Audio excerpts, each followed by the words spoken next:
नमस्कार, हमर छत्तीसगढ़ देख रहे हैं आप। मैं हूं आशीष त्रिपाठी आपके साथ। कोयला घोटाले के आरोपों से घिरे छत्तीसगढ़ के पूर्व खाद्य मंत्री अमरजीत भगत के ठिकानों पर आयकर विभाग की टीम का छापा सुबह से जारी है। सुबह से ही छापे की कार्रवाई जारी है और अमरजीत भगत के करीबियों पर भी आईटी की टीम दबिश दे रही है, पूछताछ करिए। 5 तस्वीरें इस वक्त आपकी टीवी स्क्रीन पर आप देख पा रहे होंगे। रायपुर स्थित उनके आवास पर, बलरामपुर में भी टीम पहुंची है। आईटी का छापा जब रायपुर में पड़ा तो कुछ देर के लिए अमरजीत भगत घर से बाहर भी आए, कुछ कह रहे थे वहां से। अंबिकापुर से तस्वीरें सामने आई जो कि लगातार हम आप तक जानकारी पहुंचा ही रहे हैं। रायगढ़ में भी टीम पूछताछ करने के लिए गई है। तो 5 तस्वीरें आपको हम दिखा रहे हैं। न सिर्फ अमरजीत भगत पर बल्कि उनके करीबियों पर भी इनकम टैक्स डिपार्टमेंट की पूरी नजर है और इस पूरे मामले में अब तक जो जानकारी मिली है, पता यह चल रहा है कि टैक्स की कुछ अनियमितताओं का मामला है, जिसमें कि कागजातों की जांच के बाद स्थिति और स्पष्ट हो पाएगी, जिससे यह पता चल सकेगा कि क्या टैक्स चोरी का यह मामला है या फिर घोटाले से जो आरोप उन पर घोटाले के लगे हैं, आरोप के तहत ये घोटाले से हुई कमाई का पैसा कहां ठिकाने लगाया गया, ये है विषय। ये सभी आरोपों की पूरे मामले की जांच पड़ताल अभी जारी है।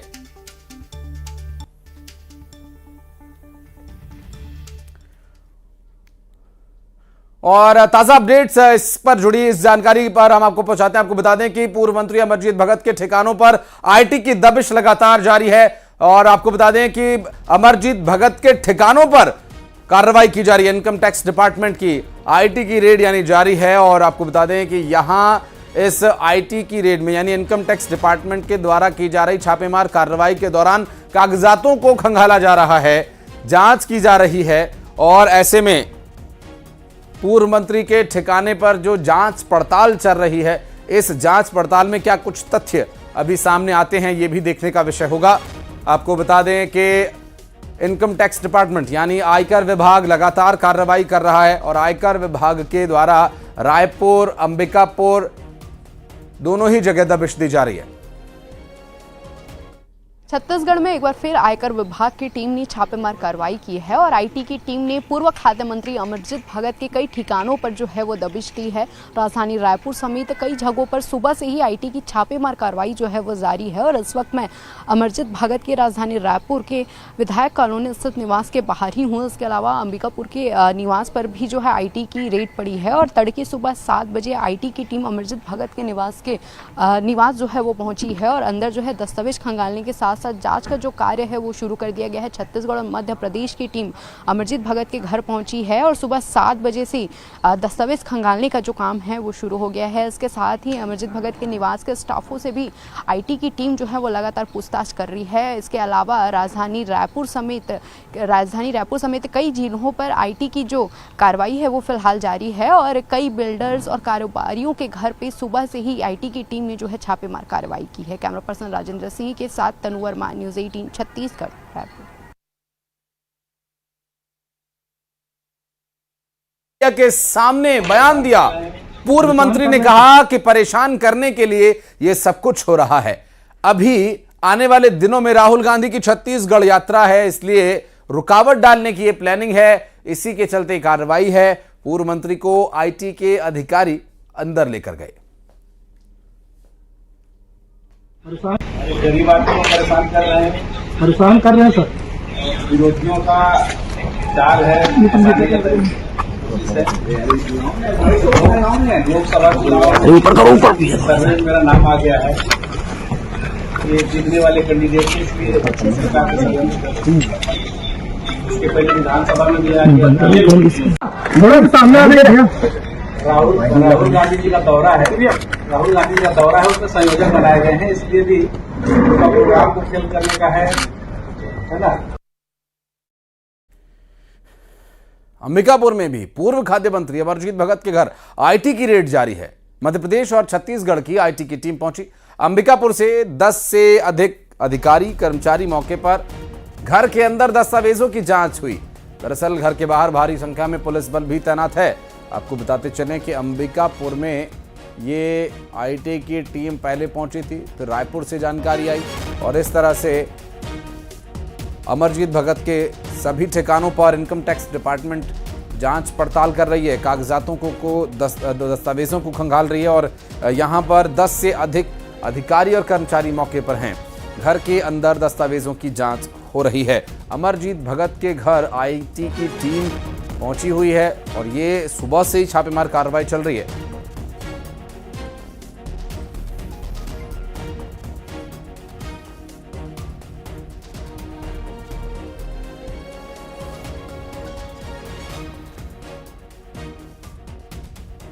और बात करेंगे, हमारे दो सहयोगी इस वक्त हमारे साथ मौजूद हैं। रायपुर की अगर बात करें तो रायपुर से हमारी सहयोगी तनु वर्मा मौजूद हैं और श्रवण महंत बलरामपुर में, माफ कीजिएगा, श्रवण महंत लगातार सुबह से ही अंबिकापुर में मौजूद हैं। मैं आपके पास आऊंगा श्रवण, लेकिन अभी चलते हैं रायपुर जहां पर तनु इस वक्त मौजूद है। तनु, अभी क्या अपडेट मिल पा रही है, क्योंकि कई घंटे हो गए हैं आईटी की टीम को आए हुए, कितना समय लगभग हो गया है, कितने लगभग अधिकारी हैं और क्या संभावनाएं, कितनी देर तक ये रेड चलेगी? जी बिल्कुल, देखिए तड़के सुबह 7 बजे ही आईटी की छापेमार कार्रवाई जो है वो अब तक जारी है और करीब आयकर विभाग के 15 अधिकारी जो हैं राजधानी रायपुर के विधायक कॉलोनी स्थित पूर्व खाद्य मंत्री के घर पर मौजूद हैं और उस दौरान जो है वहां के स्टाफ से पूछताछ की जा रही है और लगातार कार्रवाई जो है वो फिलहाल जारी है। 2 टीमें दस्तावेजें खंगाल रहे हैं, इसके साथ ही जांच भी जो है की जा रही है। और इस बीच में पूर्व खाद्य मंत्री अमरजीत भगत का भी बयान आया था और उन्होंने कहा था कि सत्ता पक्ष जो है उन्हें परेशान करने की कोशिश कर रही है। इसके साथ ही राहुल गांधी के न्याय यात्रा पर रुकावट डालने का जो है प्रयास किया जा रहा है। इसके बाद ही अभी कुछ देर पहले उनका जो है ट्वीट भी सामने आया है जिसमें उन्होंने कहा है कि हम संविधान से जुड़े लोग हैं और इस जांच में हम सहयोग करेंगे, ऐसी बात पूर्व खाद्य मंत्री अमरजीत भगत ने की है। साथ ही उन्होंने कहा है कि जब जांच पूरी हो जाएगी, कार्रवाई पूरी खत्म हो जाएगी, उसके बाद जो है वो अपना पक्ष भी मीडिया के सामने रखेंगे। और आपको बता दूं कि जब केंद्रीय मंत्री पीयूष गोयल यहां आए थे तब उन्होंने राशन घोटाले का जिक्र किया था और उसके बाद एफआईआर हुआ था, जिसके बाद आज छापेमार कार्रवाई जो है सुबह से वो जारी है। इसके साथ ही पूर्व खाद्य मंत्री अमरजीत भगत के करीबी व्यापारियों और बिल्डर्स के यहाँ पे आईटी की जो है वो रेड पड़ी है और ये कार्रवाई जो है वो लगातार जारी है। फिलहाल आगे ये देखने वाली बात होगी कि जो दस्तावेज खंगाले जा रहे हैं, जो जांच की जा रही है, इनसे आखिर क्या कुछ खुलकर जो है वो सामने आता है। फिलहाल ये कार्रवाई अब तक जारी है और कुछ खास जानकारी फिलहाल अभी जो है सामने नहीं आई है और आगे देखने वाली बात होगी कि आगे क्या कुछ इस मामले में खुलासा होता है। जी चलते हैं अंबिकापुर, श्रवण महंत हमारे साथ जुड़े हुए। श्रवण, कई घंटे हो गए टीम अंदर गए हुए, कोई बाहर आया तब से, कोई इन्फॉर्मेशन? देखिए, कई घंटे हो गए हैं। सुबह जब आईटी की टीम पूर्व खाद्य मंत्री अमरजीत के घर पहुंची थी तब ऐसा लग रहा था कि वो सिर्फ उसके आवास और कार्यालय के ही दस्तावेजों खंगालेंगे, लेकिन जैसे जैसे समय बीतता गया और जानकारी आती गई तो आधा दर्जन से अधिक अंबिकापुर शहर में जो अमरजीत भगत के जो समर्थक हैं उनके घर आईटी की टीम पहुंची थी और अभी भी उनके जो समर्थक हैं उनके घर में भी आईटी की टीम उनके कागजात खंगाल रहे हैं। इसके अलावा उनके तमाम जो निवास हैं, जैसे सीतापुर हो या उसके पैतृक गांव हो, तमाम जो घर हैं और जहां जहां अमरजीत भगत के तमाम निजी सचिव हैं वहां तक जो है आईटी की टीम पहुंची है और उनसे पूछताछ की जा रही है, उन दस्तावेज खंगाले जा रहे हैं और लगातार जो है ये सिलसिला अभी तक चल रहा है। हालांकि जो हमने कई बार आईटी की जो टीम है उनसे बात करने की कोशिश की, लेकिन उन्होंने कोई भी जानकारी नहीं दी। लेकिन जिस हिसाब से वो जांच कर रहे हैं, एक भी जो समर्थक हैं उनके पूर्व खाद्य मंत्री के, किसी को भी यहाँ अंबिकापुर में नहीं छोड़ा है, सभी घर पहुंचे हैं और जांच अभी भी जारी है। जी, बहुत शुक्रिया आप दोनों का इस पूरे मामले पर जानकारी देने के लिए, तनु और श्रवण। अभी चूंकि जिस तरह से अभी ये छापेमारी चल रही है, अभी लग नहीं रहा कि ये जल्दी खत्म होगी और इसके और आगे तक चलते रहने की संभावनाएं दिखाई दे रही हैं। आपसे अपडेट लेते रहेंगे बीच बीच में। बहुत बहुत शुक्रिया आपका इस पूरे मामले पर जानकारी देने के लिए, तनु वर्मा, श्रवण महंत।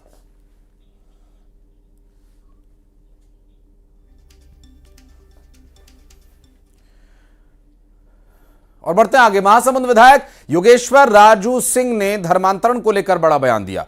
विधायक ने कहा कि साल 2018 से साल 2023 के बीच छत्तीसगढ़ में बड़े पैमाने पर धर्मांतरण हुए। अब सरकार धर्मांतरण के खिलाफ जल्द कानून लाने वाली है। कांग्रेस नेता अमरजीत भगत पर आईटी के छापे पर उन्होंने कहा कि भ्रष्टाचारियों पर कार्रवाई जरूर होगी। आईटी, ईडी अगर कार्रवाई कर रही है तो कांग्रेसियों को दिक्कत नहीं होनी चाहिए। मौजूद है महासमुंद के विधायक योगेश्वर राजू सिन्हा जी। राजू सिन्हा जी, धर्मांतरण के मुद्दे लगातार छत्तीसगढ़ में उठते आ रहे हैं। क्या आपको लगता है कि इसके खिलाफ कानून बनना चाहिए? क्योंकि भाजपा चुनाव के दौरान भी काफी धर्मांतरण का मुद्दा उठाई, अभी भी धर्मांतरण होने की बात कही जा रही है। निश्चित रूप से अभी जो छत्तीसगढ़ में जिस प्रकार से धर्मांतरण हो रहा है और पहले जो हुआ है 2018 से 2023 के बीच में जितने भी धर्मांतरण हुए हैं उसमें भी हम कार्रवाई करने के लिए कदम आगे उठा चुके हैं और धर्मांतरण के खिलाफ कड़ी से कड़ी कार्रवाई होगी। जितने भी हो चुका है उसमें भी और कार्रवाई करेंगे, उसमें जांच करेंगे और इसका कानून भी लेके आने वाले हैं हम। जी बिल्कुल। अभी कुछ कांग्रेसी और कारोबारियों पर आईटी के छापे पड़े हैं, किस तरीके से इसको देखते हैं? भ्रष्टाचार के कई मामले हैं, ईडी भी लगातार कार्रवाई कर रही है। देखो, प्रशासन इसमें काम कर रही है। ईडी अगर छापा मार रही तो कांग्रेसियों को इसमें दिक्कत नहीं होना चाहिए। अगर उनके पास है काला धन है तो ईडी उसको छापा मार रहा है, आईटी उसको मार रहे हैं, इनकम टैक्स वाले मार रहे हैं। ये थे महासमुंद के विधायक जिन्होंने कहा धर्मांतरण को लेकर भी उन्होंने कहा कि नियम कानून लाना चाहिए, सरकार इस पर विचार कर रही है। वहीं छापे और कार्रवाई को लेकर भी कहा है कि जो भ्रष्टाचारी है उस पर निश्चित तौर पे कार्रवाई होगी। अपने क्षेत्र के कई मुद्दे भी इस विधानसभा जो सत्र होने वाला है उसमें उठाने वाले हैं। कैमरामैन इमरान कुरैशी के साथ आकाश शुक्ला, न्यूज 18 रायपुर, छत्तीसगढ़। और दुर्ग से बड़ी खबर आपको बता दें, लोकसभा चुनाव से पहले दुर्ग पुलिस की बड़ी कार्रवाई। पुलिस ने करीब 2 करोड़ 64 लाख रुपए जब्त किए। भिलाई सेक्टर 1 में कार से ये रकम बरामद की गई है। आपको बता दें कि ये भिलाई सेक्टर 1 में बरामद की गई रकम 3 संदिग्धों से पूछताछ की जा रही है। भट्टी पुलिस और एसीसीयू की संयुक्त रूप से कार्रवाई में ये बड़ी कामयाबी हाथ लगी है। 2 करोड़ से ज्यादा की रकम यानी 2 करोड़ 64 लाख रुपए जो अभी तक सटीक आंकड़ा बताया जा रहा है मिला है वहां पर। और तस्वीरों में आप देख सकते हैं कि ये कैश जो कि अच्छी खासी मात्रा में 3 संदिग्धों से इस बारे में पूछा जा रहा है कि पैसे कहां से आए, कहां इसको खपाने की तैयारी थी। और अनुमान ये है, आशंका ये है कि आगे लोकसभा चुनाव में इसका इस्तेमाल किसी तरीके से किया जा सकता था। बहरहाल अब ये पकड़े गए। और दुर्ग में प्यार में धोखा खाने के बाद एक शख्स ने आत्महत्या कर ली। इस शख्स ने वीडियो बनाकर अपनी मां को भेजा। वीडियो में बताया अपनी पूरी बात को, आप बीती को। प्रेमिका पर फंसाने का आरोप उसने लगाया है। 2 दिन पहले युवक ने आत्महत्या कर ली, ट्रेन के आगे कूदकर जान दे दी। छावनी थाना क्षेत्र का यह पूरा मामला है। अपनी जान से भी इन 3 लोगों के चक्कर में दे रहा हूँ। हुमा, उसकी बहन और उसका जीजा, ये तीनों ने मुझे मिलके इतना हैरेस किया कि मैं सुसाइड करने पे गया। मेरी एक बात नहीं सुनी। अगर हुमा उस दिन सच बोल देती और इन्होंने इस दिन हुमा मुझे सच बोल देती और इन लोग उसकी नहीं सिर्फ हम दोनों की बात सुन लेते तो आज मैं जिंदा होता। लेकिन इन तीनों ने मुझे मिलकर बहुत हैरेस किया। मजहर ने मुझे मारा, इसकी बहन ने मुझे हैरेस किया, हुमा ने झूठ एलिगेशंस लगाए मेरे ऊपर। और मुझे कोई ऐसा वो नहीं होगा अगर मैं मर जाऊँ और मेरे मरने के बाद हुमा मेरे पर रेप एलिगेशंस भी लगा दे कि इसने मेरा रेप भी किया, ये भी बोल दे तो कोई बड़ी बात नहीं है।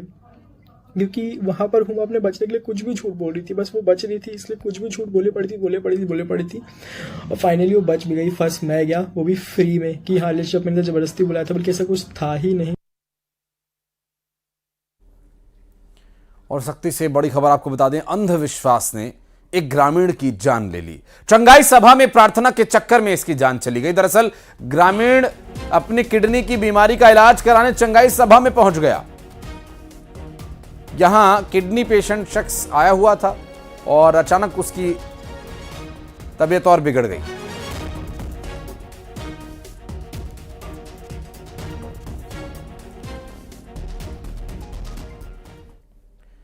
और इस बीच सूरजपुर से एक बड़ी खबर आ रही है, जहां 60 साल के बुजुर्ग को हाथी ने कुचल डाला। दरअसल बुजुर्ग की मौत हो गई। घर से कुछ ही दूरी पर हाथियों ने कुचल कर मार डाला। 29 हाथियों का दल घूम रहा है। बीते 3 दिन में हाथियों ने 2 ग्रामीणों की जान ले ली है और बेहद दर्दनाक ये मौत।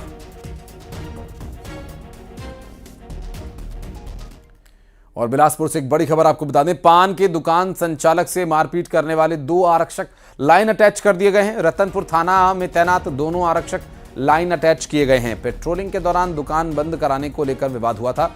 मामले की शिकायत के बाद एसपी ने इसकी कार्रवाई की। सीसीटीवी फुटेज के आधार पर यह कार्रवाई की गई है।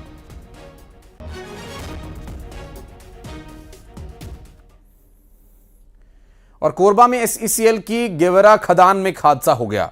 दरअसल पानी लेने गए ट्रक चालक को ट्रक ने ही रौंद डाला।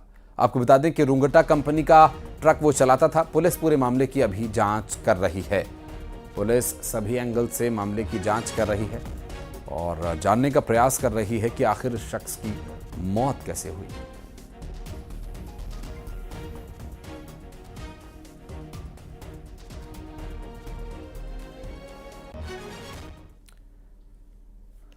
और खबरें आगे भी जारी हैं। वक्त एक बहुत छोटे से ब्रेक का है, जल्द लौटते हैं।